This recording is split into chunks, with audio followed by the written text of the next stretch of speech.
दोस्तों, यह कहानी एक चालाक लोमड़ी और मूर्ख बकरी की है। एक दिन की बात है। एक बड़े और घने जंगल में एक लोमड़ी भोजन की तलाश में जंगल में घूम रही थी।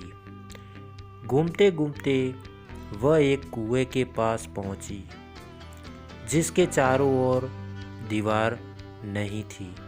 यह देखने के लिए कि कुएं में कितना पानी है, वह कुएं में झांकने लगी और अपना संतुलन खोकर कुएं में गिर गई। कुएं में बहुत अधिक पानी नहीं था, इसलिए लोमड़ी मरने से बच गई। लेकिन जब उसने कुएं से बाहर निकलने की बहुत कोशिश की तो बाहर निकल नहीं पाई और वह बहुत थक गई। वह वहीं खड़े रहकर किसी के आने का इंतज़ार करने लगी। कुछ देर बाद वहाँ एक बकरी आई और कुएं की हलचल सुनकर कुएं में झांकने लगी। उसे वहाँ लोमड़ी खड़ी दिखाई दी।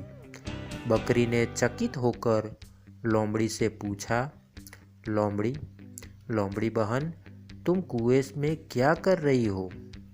लोमड़ी को कुएं से बाहर निकलने का रास्ता सूझ गया था। वह मीठी वाणी में बोली, बकरी बहन, क्या तुम नहीं जानती कि कुछ ही दिनों में जंगल में सूखा पड़ने वाला है, इसलिए मैं यहाँ आकर बैठ गई हूँ। कम से कम मैं यहाँ प्यासी तो नहीं मरूंगी, तुम भी क्यों नहीं आ जाती? बकरी ने सोचा कि लोमड़ी सही कह रही है। पानी के लिए दर दर भटकने से अच्छा है कि कुएं में ही जाकर बैठूं। पहले जाने का फायदा भी रहेगा। ज़्यादा जानवर कुएं में चले गए तो वे कहाँ मुझे कुएं का पानी पीने देंगे। यह विचार आते ही वह कुएं में कूद पड़ी।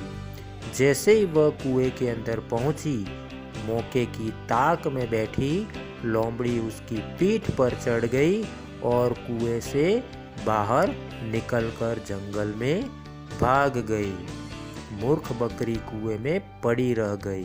दोस्तों, यह कहानी से हमें यह शिक्षा मिलती है कि कभी किसी की बात पर बिना सोचे समझे भरोसा नहीं करना चाहिए, जो बाद में हमें पछतावे के सिवा कुछ नहीं मिलता।